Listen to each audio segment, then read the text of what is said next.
there's a ton to get through here just within these 12 picks alone.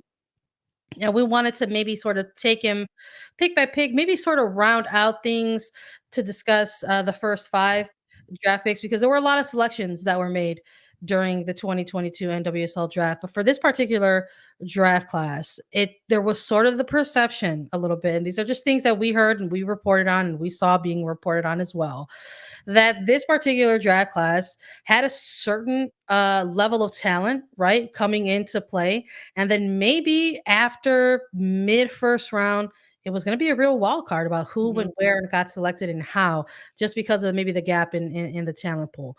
So, number one overall, it ended up coming down to defense, Lisa. And I got to remind the people every single time they come here, you and I, big fans of defense. Let's talk about it. Naomi Girma going number one. I think this is really the biggest talking point because heading into this draft, there's usually the top players that you know are going to go in the first 5 or 6 picks that happen. And it was really a toss-up between Naomi Girma and Jalen Howe for the number 1 overall pick. They were two really the biggest standouts of this drafting class that came in. And it really came down to what San Diego was looking to fill and the holes they were looking to fill on their roster. And I love it. They went with the defender, Naomi Girma, out of Stanford, the San Jose, California native. So that's fantastic as well. Like keeping it in the state. She has a lot of youth national team experience. She can play in the back line as a defender in a center back role. She can even slot into that defensive midfield 6 holding midfield position. And we could see her get time there. But I think for Casey Stoney in San Diego, this is a fantastic pick in Girma. When you look at the roster for San Diego, they also have Abby Dalcamper, center back, that is slotting in there, to play alongside Girma, or even for Girma to learn from Dalcamper throughout her first season in the NWSL, is going to be huge for the growth of Girma's game. And out of Stanford, it's not really a surprise. Stanford gets a lot of number 1 picks over the year. The fourth number 1 overall pick coming out of Stanford. They produce some fantastic soccer players. But Sandra, you actually spoke about almost the differences between Girma and Jaelin Howell at the opening of this draft. We saw you on HQ, whoop, whoop. And yeah, and you said that there is a difference between these two players. And it's no surprise that Jaelin Howe did go number 2 overall to Racing Louisville, the defensive midfielder, Jaelin Howe, who can really play on both sides of the ball. But between these two players, were you shocked to see Girma going number 1, or really was it a bit of a coin toss for you? It really was a bit of a coin toss for me because I was looking at San Diego and there were a number of things I was thinking of. I was like, okay, right? Is this going to be the franchise that has the number 1 pick going into this draft, right? Again, because anything can happen on draft day. Were they going to trade it? Were they going to utilize that as an asset for somebody else? No, they hung on to it, right? So that was phase 1. And phase 2 was, how is Casey Stoney and Jill Ellis and Molly Dowden going to continue to sort of build out and flesh out this roster? They made a ton of moves alongside Angel City, right, as the 2 new expansion teams to try to get some deals going ahead of A, the expansion draft, and B, this regular NWSL draft. And, they announced players like Kaylin Sheridan, right, in goal. They announced their first player signing was Abby Dalcamper, right? Yeah. We had them come on and talk about it at attacking third. And then coming out of the expansion draft, choosing, somebody like Kristen McNabb and then Kaylee Real, right? And then also making that trade for Tegan McGrady with Washington Spirit. So stacking up defenders, right? And then maybe having that early trade window move with Chicago that brought in more offensive attacking players and somebody like Katie Johnson, Mackenzie Doniak, the player rights to Kelsey Turnbull out of Santa Clara. And we all had a lot of questions about the midfield. What's going on here? Especially because every time Casey Stoney talked about her team that she wanted to build, they wanted to be attacking minded. They wanted to keep possession of the ball, and she just kept stacking her defense on her roster. Yeah, I'm a little curious. I love, don't get me wrong, I love this pick because I'm personally a big fan of Naomi Girma and the talent that she brings to the pitch. Watching her playing out of Stanford, I thought she's coming off of a very successful collegiate career. In particular, this most recent Mhm. season of hers, even though it didn't end right with her raising that college cup in the end. You're talking about this player coming off of a really tough year, battling back from an ACL injury, and then going on to make as many consecutive starts as she did, and then also Yeah. really get involved in on the offensive side, scoring 4 goals, I believe, with Stanford, and I think there was one even during the Challenge Cup or College Cup run, excuse me, where she got a game winner. So she's somebody who's able to connect and be able to contribute offensively and within the attack, whether it's through goal scoring of her own, creating chances, or even through her distribution, right Yeah. at that deeper Sandra, position. to give some credibility to what the stats you're rattling off, she started 67 games with Stanford, leader of the back line for them, 8 goals, 5 assists. So really contributing on both sides of the ball as a center back and Yeah. two-time Pac-12 defensive player of the year. Like Well, incredible I'm stats. just not too like again, I love the pick because I think the player is phenomenal. But I think that's a big, big ask of one of your rookies to come in and maybe have a conversation with them about potentially playing in the midfield. Now, those conversations haven't taken place.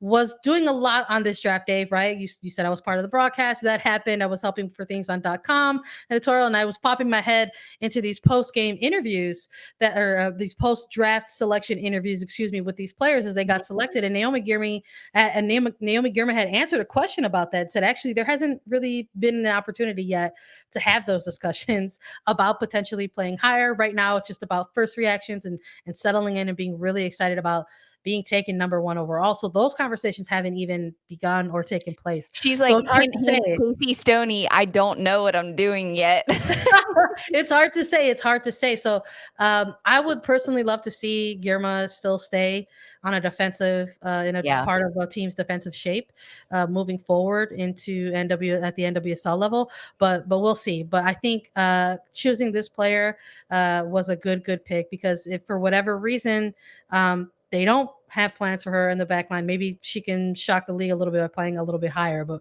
we'll find out sooner rather than later. Let's maybe take a look at who fell to number 2 because there really was a back and forth right between Girma and Howell, and Racing Louisville at the number 1 pick chose the defensive midfielder out of Florida State University. This was a player that was a lot of people were wondering for all the same reasons we mentioned. San Diego really needs some help with the midfield. They're probably going to go with a 6 in Mhm. Jaelin Howell, but that wasn't the case. But a lot of things I think that fell under the radar was that Racing Louisville also needed a lot of help in the midfield, Yeah. right, Lisa? And I think this is a big gift for them in this first round.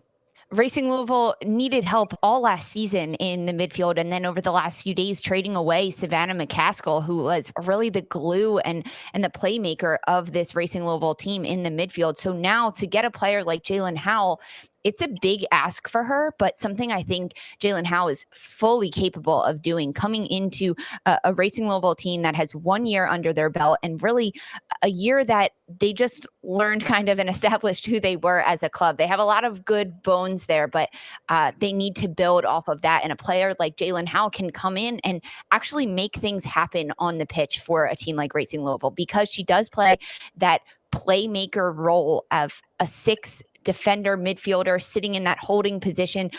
Defensively, she can break up plays like no other. She'll slide tackle, get right back up, win the ball, and then combine and look to find her forward. She has a great vision of the field of attack. She can really control the tempo of a game and really dictate the style of play for a team. So for Racing Louisville, this is a huge get. And I think Racing Louisville is thanking San Diego for taking Girma. Not that Girma would have been a bad pick for Racing Louisville, but for Racing Louisville to get Jalen Howe is such a crucial grab for Racing Louisville. I when I look ahead to this number 3 pick, North Carolina Courage going with midfielder Emily Gray. I think there was a little bit of suspense that took place with this particular pick because it only took 2 picks in the NWSL draft for a team to finally take a timeout. And it happened right at the 3rd pick with North Carolina Courage. And we still don't really know what the discussions around that really was. We do know now that it wasn't for a trade or anything like that, but that's what the timeouts are for, to continue possible discussions, to potentially talk about trade movement. But it ended up North Carolina Courage staying locked in at that 3rd position. they also just came off of a prior trade window, right? Because that trade window had opened just the night before for teams to make moves. And North Carolina Courage was part of that mix, participating in a trade with Racing Louisville. And this is how they got into this position a little bit to maybe sort of select this particular player, Emily Gray, out of Virginia Tech. They traded Jess McDonald, so she's going to be with Racing Louisville now. And there has been a lot of discussion around this Louisville side, talking about their attack. How's it going to look moving forward? There's been a lot of discussion about their backline and the fact that they needed some help there and that there were some struggles a little bit, in 2021 during their inaugural season. And I think maybe with Emily Gray, knowing that North Carolina, that they had picks further in this first round, I think maybe they wanted to ensure that they got this player and not take the risk that she was going to drop a little lower. And I really do like this pick from North Carolina Courage. I think it's maybe it could be considered a little bit high risk, high reward. I agree completely with that, Sandra. This was a bit of a surprise pick going number 3 for North Carolina. And then when you look at the full picture of the Courage and really what they're facing heading into the 2022 season, it's because of that I really love this pick, Emily Gray, for them and for the system that North Carolina can play moving forward. When you look at the midfield for North Carolina, they tend to be a powerhouse. And that's another thing we have to mention. North Carolina rarely is this high in the draft picking at number 3, just based on all of the success they've had over the years. We tend to see them in the third rounds later in the draft process. So to be this high, they could really have their pick of the creme de la creme of these college players or these players coming into the NWSL.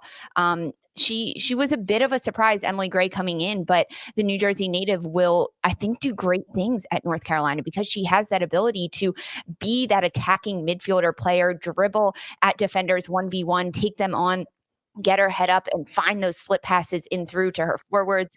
And then, of course, you look at the internationals on the North Carolina Courage roster, Dabinia, Denise O'Sullivan. There are Olympic qualifiers coming up in 2022. So there will be holes to be filled in this midfield unit. And that's one of the most fantastic things about this draft, is knowing that these players that are being drafted are going to be asked to play minutes, significant minutes, right at the start of the 2022 season. It's a bit of a longer season, so they have time to develop these players, but I could see Emily Gray getting minutes right from the start to kind of get those game time minutes and adjust to the play of NWSL.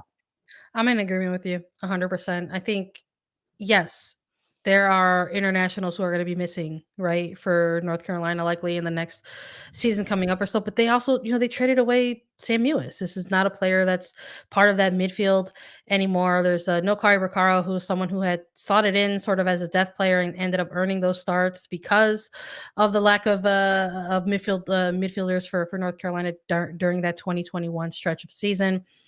And I think getting this player is going to help bulk that up. So we'll see if either A, Emily Gray competes for a starting position, or B, is kind of coming off as bench to start. But we had midfielders go back to back, because at number 4, Racing Louisville chose Savannah De Melo. And I'm a little curious. These two clubs had a lot of engagement going on back and forth them prior to the trade window. And I'm curious if maybe they were both trying to figure out which midfielder they were trying to select in these two positions, because Racing Louisville went with Savannah De Melo out of USC to help bolster up their attack and their midfielder. I like this pick as well. I think this was a player that was on a lot of mock drafts, right, going within the top 5 or at least top 10 of the first round, and it was not too surprising to see Louisville go out there and try to get a player like this.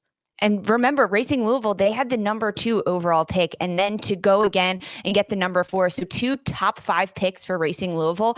And frankly, they came out with gold, getting Jaelin Howell, number 2 overall, and then Savannah De Melo. This is a player, another midfielder player, similar to Howell, but plays higher up the field and is definitely more of an attacking threat. And one of the funniest stories, Sandra, is that Jalen Howe and Savannah Demelo, they know each other. They're good friends. They were tweeting back and forth at each other. They've played together on youth national teams, and now heading to the same team in Racing Louisville. But DeMelo, she's a player that can play in the midfield as a 10 striker. I could even see her being pushed higher up the field. Maybe not as a number 9, but if you send her out on the flanks, she could send crosses in.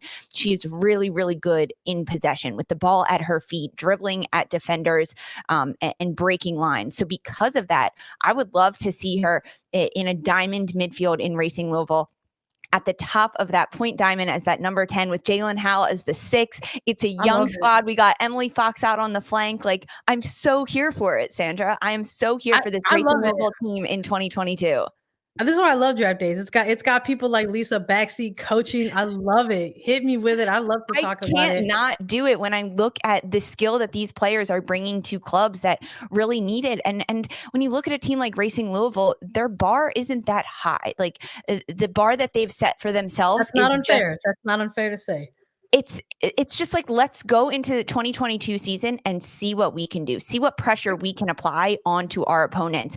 And right now, Racing Louisville's got some pretty good pressure going up against their opponents in 2022. Absolutely. Let's take a look at this this 5th pick. We wanted to talk about the top 5 here of this first round and sort of how things shook out. And I was a little bit surprised at this one. I'm not going to front, but it almost feels like this pick was fate, right? It was almost destined to be this way because Orlando Pride got on the clock with the 5th selection overall, and they ended up choosing forward Mia Fischel out of UCLA. And it was and already all of the storylines were spinning around about it. And in the best of ways, Orlando Pride announcing their head coaching hire in Amanda Cromwell, who was formerly the coach at UCLA. Lots of discussion about a new era potentially for this Orlando Pride side, that they want to try to build out a new culture for this team, try to not even retool, but definitely try to rebuild. And this is sort of a word that's been thrown around with this franchise for a couple of seasons now. But they've, in between some of their own head coaching chains, alongside players coming and going. But it just sort of felt that with these 2 particular individuals potentially reconnecting at Orlando, that something special could be here. And you know who was really excited about it? Sydney LaRue, the forward of Orlando Pride, who is also a UCLA alum as well. So you had the veteran immediately welcoming and excited about this young forward coming out of her junior year from UCLA to Orlando Pride. I thought it was a great selection, and honestly, a great bit of luck and fate for her to fall to number 5 to Orlando. It really is the luck of the draw there, and Orlando lucking out, and Mia Fischel lucking out, because Amanda Cromwell, new head coach for Orlando Pride, former coach at UCLA, knows Fischel very, very well. And for Amanda Cromwell, a brand new coach in the league at Orlando Pride, coming into a team that does need to rebuild, like you mentioned, Sandra, she needs players that understand her, that she understands how they play, that it can be quick, hit the ground running as soon as she gets the players into training camp. They are on the same page. And by drafting someone that you previously coached in college, hey, that's the best way to do it. You know each other very well. Amanda Cromwell most likely recruited Fischel from way back when. So now to get her in it is huge. She is a junior though, so she opted to go early. You love to see that. It's those players that when they know they're ready and they have that confidence to say, I don't need another year in the collegiate game. I'm ready for the NWSL. I'm ready to make an impact. And we talked about this in our preview a lot. There are players that maybe don't have that availability to understand that. And with the COVID year and getting another year of eligibility at the NCAA, it's really a toss-up as to when these players were going to join the NWSL. But for Orlando Pride getting this pick in number 5, overall, this is really huge because it's a forward for Orlando Pride. Orlando needs to score goals. They've got to rebuild. They're definitely missing holes in the back line defensively, but that will come with time. You also have to score goals up front, and this is a player that can do that for Orlando.